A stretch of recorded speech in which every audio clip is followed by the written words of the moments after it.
Holy crap, we're here with an Australian. Yeah, buddy. Coran, what's going on, man? I'd cheers you, but I don't really have...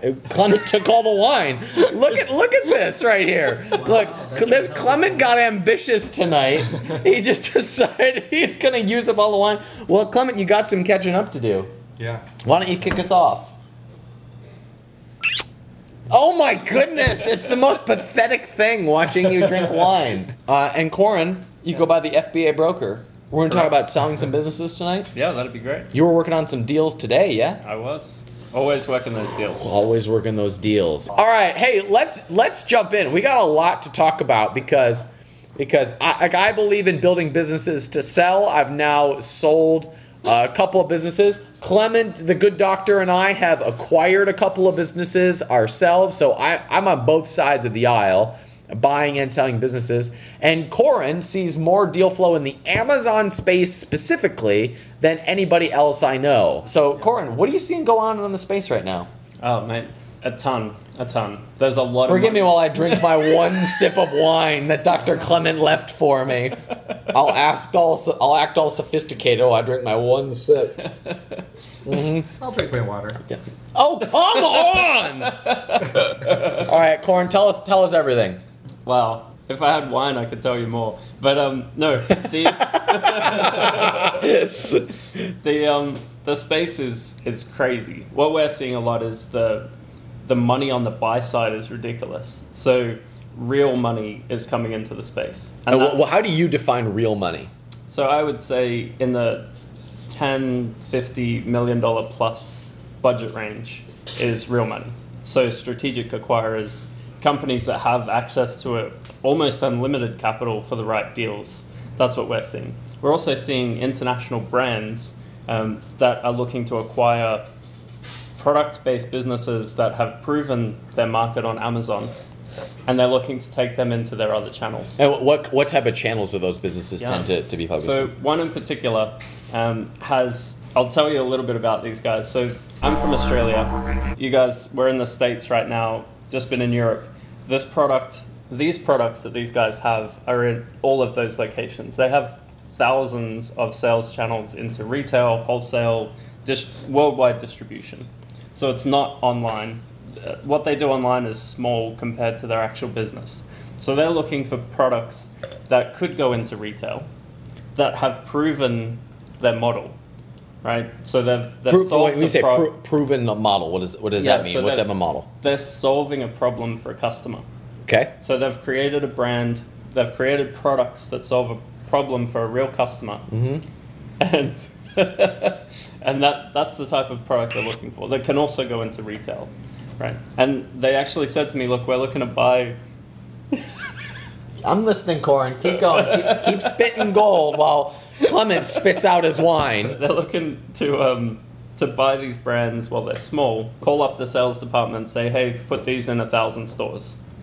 That's what they're looking So they've already got the distribution, and they're looking for products that fit that model of their basically distribution play. So they're looking to acquire them, and they've got the history and the deep pockets to be able to acquire them. Actually, that's a great point. There's one more thing before we go on. Deep pockets is where it's at. So this one particular company I'm talking about, two brothers own this business.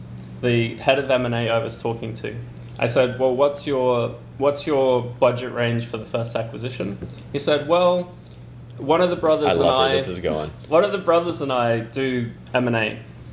We could sign a check up to 30 million, the two of us. If it's above 30 million, we'd probably have to get the other brother and maybe the board involved above $30 million. These are my kind of people. Yeah. Yes. And the crazy thing, I think, is that most people who are in the Amazon space specifically aren't thinking about what it takes to position themselves in front of big money.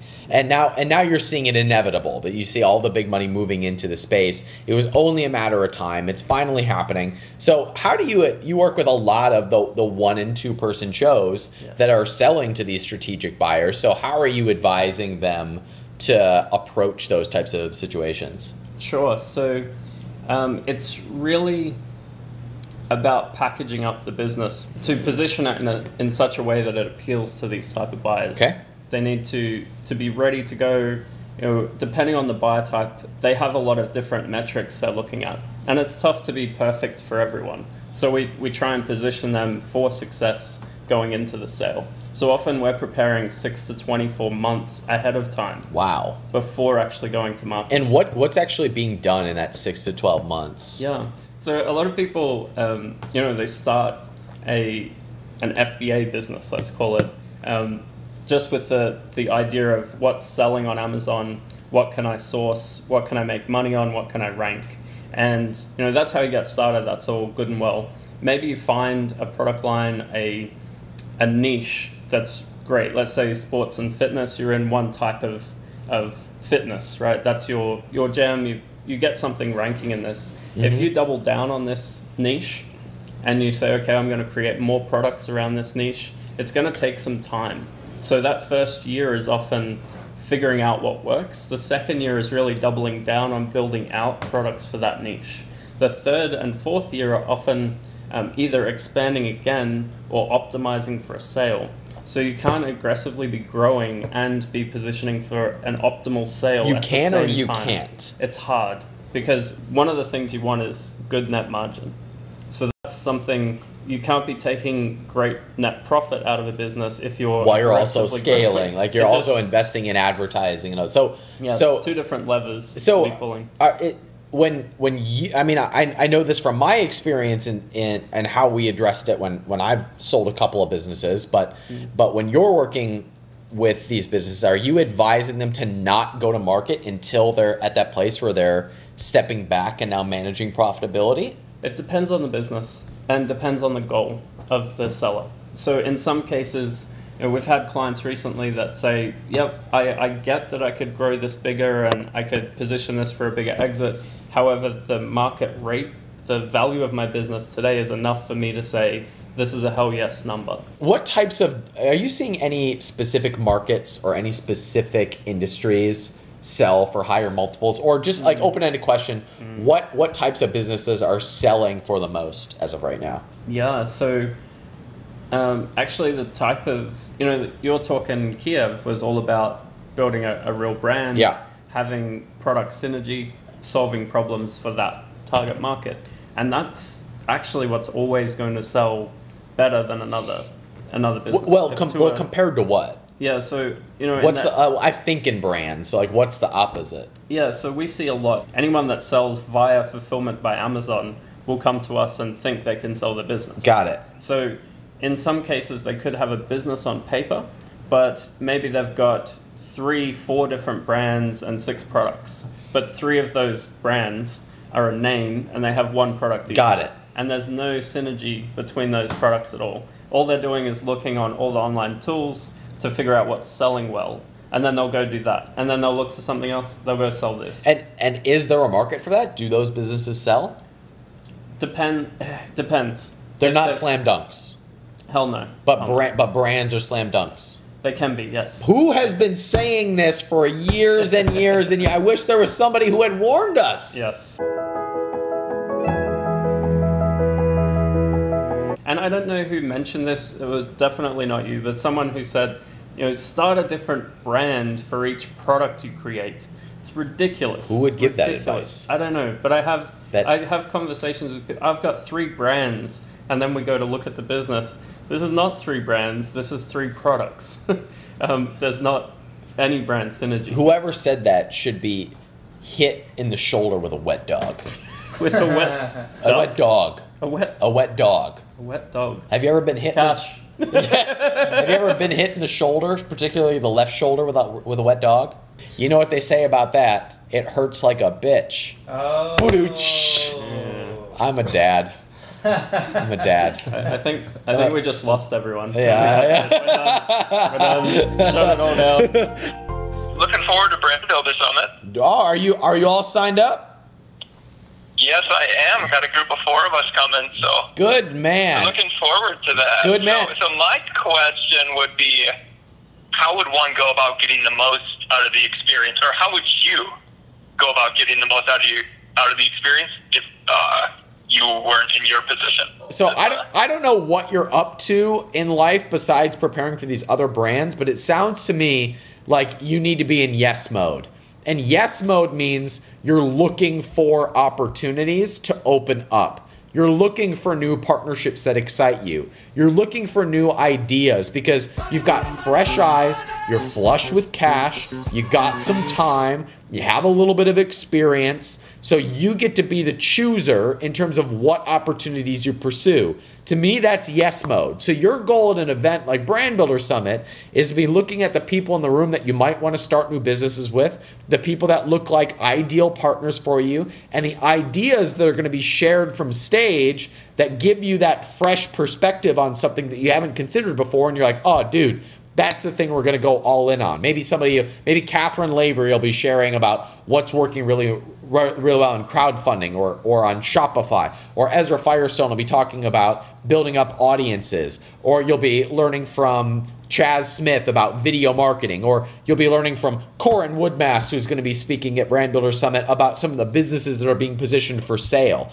And one of those things will give you an idea, and you're like, all right, team, there's 4 of us here. We got some cash. We got some flexibility. This is the direction that we're going to go. By the way, this is the partner that I just met for this. That's the type of perspective that I would encourage you to have going to an event like Brand Builder Summit. Oh, all right. Yeah, no, that's where I'm interested in meeting those people that really match with me. But the thing is it's always a busy space, and so it's a what space? Where I have a hard time. Well, no, it's just like there's a lot of people at events, and I guess where like going up and just like cold talking to people is not my style. But it's just like approaching people who I'm qualified to speak to, but internally don't always think that I'm like qualified to go up there. Yeah, I totally get it. How do you get to that point? One of the stories that I like to tell is at one of my first events, I noticed that I got super depressed by like the end of day 2. And the reason was because the perception from stage is all these people are killing it. What am I doing wrong? And the truth was I fit in with the rest of the group just like everybody.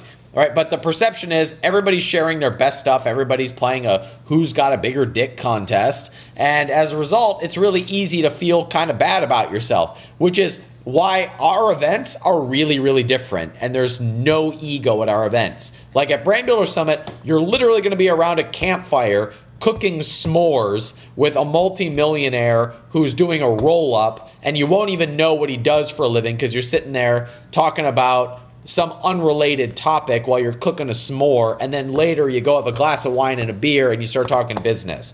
That's the type of environment that we build at our events, specifically Brand Builder Summit. We're outside of town, we're in the wilderness, in this fancy resort that's in the middle of nowhere. We're gonna have campfires, I'll probably bust out my guitar, we'll drink too much wine, there'll be a bunch of keynotes, we'll have a bunch of fun, and maybe some business will get done. That's what I like to hear. All right, great, well good, then you're coming to the right event. All right, it's time for our last drunk dial of the night. See, Money, who we got? We got Patrick in Brooklyn. Thanks so much for giving me a call. Well, thanks for calling in. What can we do you for?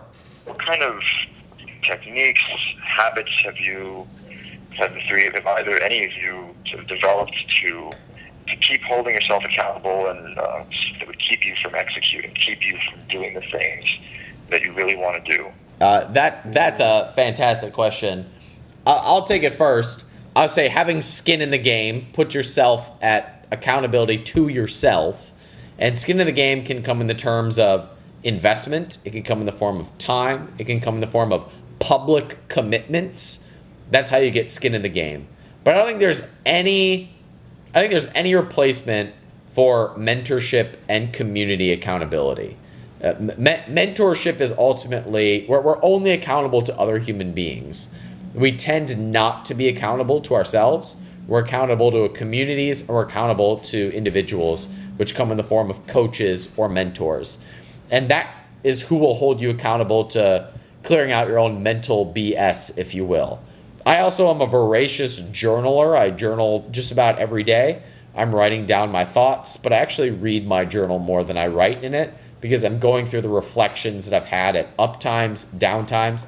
And I journal when I'm feeling really good. I journal at times when I'm on a high so that I can remind myself of what I'm focused on when I feel good. Because a good piece of advice that was given to me was you make your decisions When you're on a high, when you're on the up and up, you wait until you're in the clear before you make major life decisions. Clement, what about you? I think I've seen like good. I think Tim Ferriss had a good one in, I don't remember which book, but Stick, using like STICKK. Yeah. You can put a bet on kind of developing a habit, and I think like, and that's part of it in terms of creating goals. I think a lot of us try too hard to try to think like there's an end game.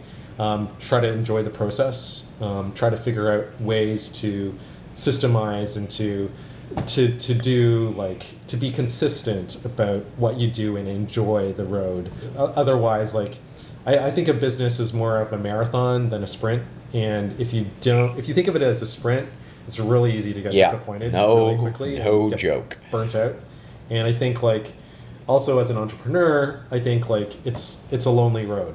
I think Y Combinator, which is a kind of VC kind of incubation type fund, kind of recommends having a business partner. But the con side of that is like I've heard business partnerships are like marriages without the makeup sucks. So well, I mean, we can all customize our own relationships. yes. That's true. So yeah, you want to be really also careful. such a source of challenge and learning in life, and you know, the hardships kind of make the highs worth it, at least in my experience. But I hear you about that. Yeah, I think most entrepreneurs I know are kind of manic depressives. Yep, pretty much. And Coran, you get the last word. Yeah, so Patrick, I think this is an excuse.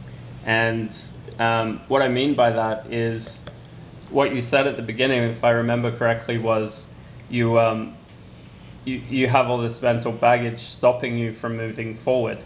So what I would do to clear that up is to say, what do you actually want to do? Why do you want to do it? And write down what the first step is to doing it, and do it today. Don't wait. Don't go to the therapist first. Figure out what you actually want to do, why the fuck you want to do it, and take the first step today. And keep doing that every day. What's the next step? Do it today. Pick up the phone, make the call. That's what I would do. Yeah. And that's actually what I did to get sitting right here today. Wow. I hear you, Coran. Great question, Patrick. Thanks for asking. Loved it. Well, thank you very much for fielding it and giving me a call to include me. Say hi to Brooklyn. It's one of my favorite places. Yeah, drop me a line next time you're here. All right, see ya. Bye. Okay. Well, Coran, thanks for coming to Austin. I do have one more question. Okay. Let us have it, Dr. Yeah, Wan. like, so when people think of getting brokers, I think like their concern is, well, how do I know that I'm not going to get screwed? How do I, like, thinking through kind of the pricing, do you find that the commissions are flexible? And how do I evaluate the right broker? Obviously, there might be some bias there, but what do you say to people as to like what should they look for, and how do they get the best deal?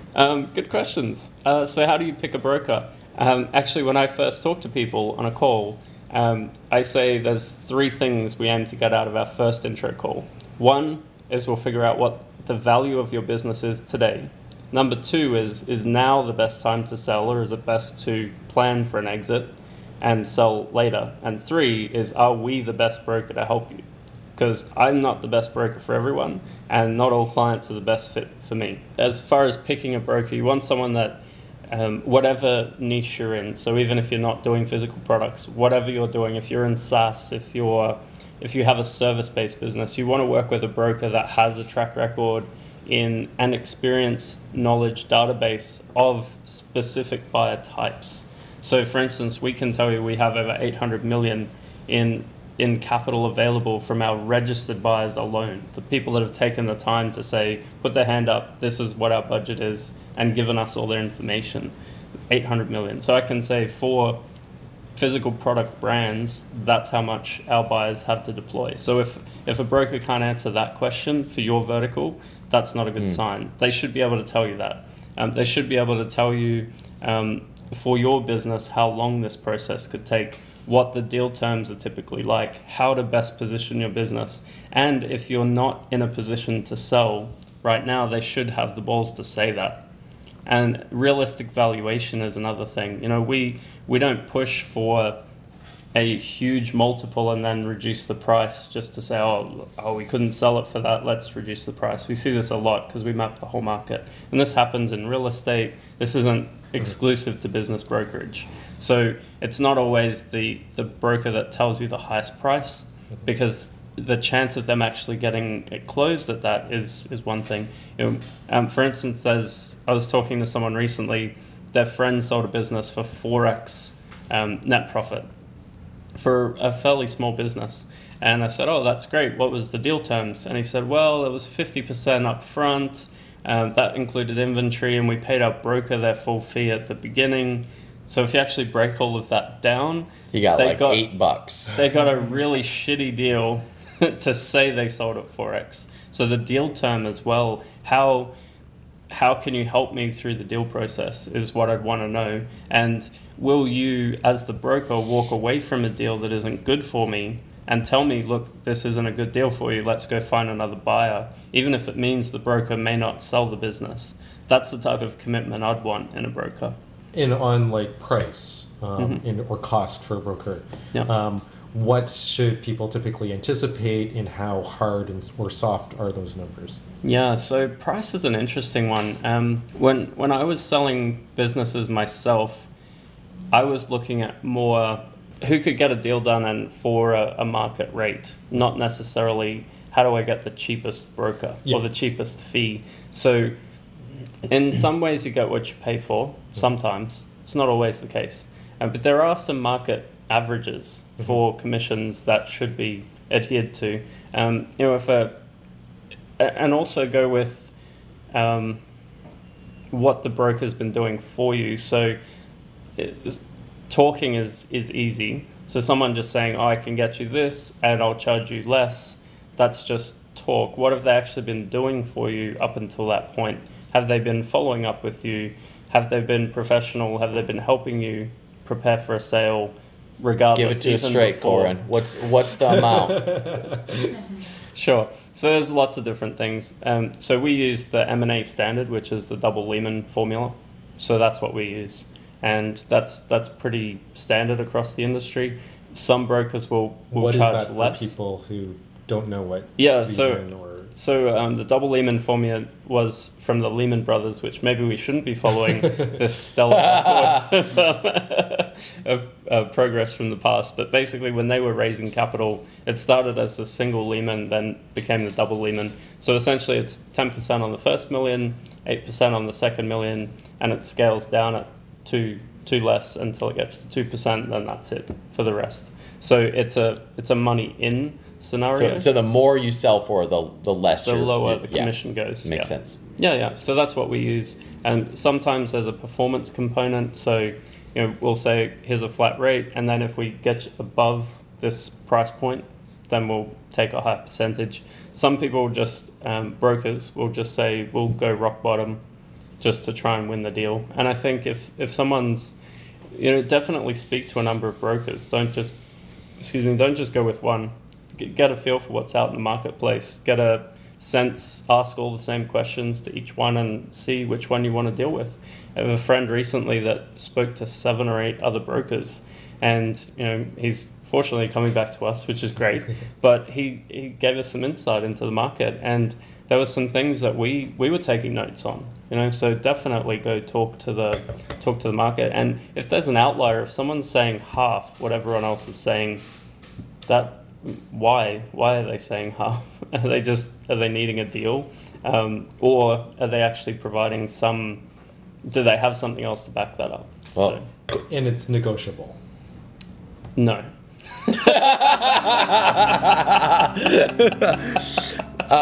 Coran, I'm stoked to work with you if our conversations go in that direction. I'm excited about what you're doing in the world, and if you have an FBA business and you're thinking about selling it because you follow my work and you know these businesses are hot right now, he might be a guy that you want to give a call. FBAbroker.com. Thank you. Right? Oh, and public apologies to Tim Ferriss. We wanted to get to Tim tonight, and we just ran out of time. So hopefully he'll be able to join us on a future episode. Thanks for watching, everybody. Good night.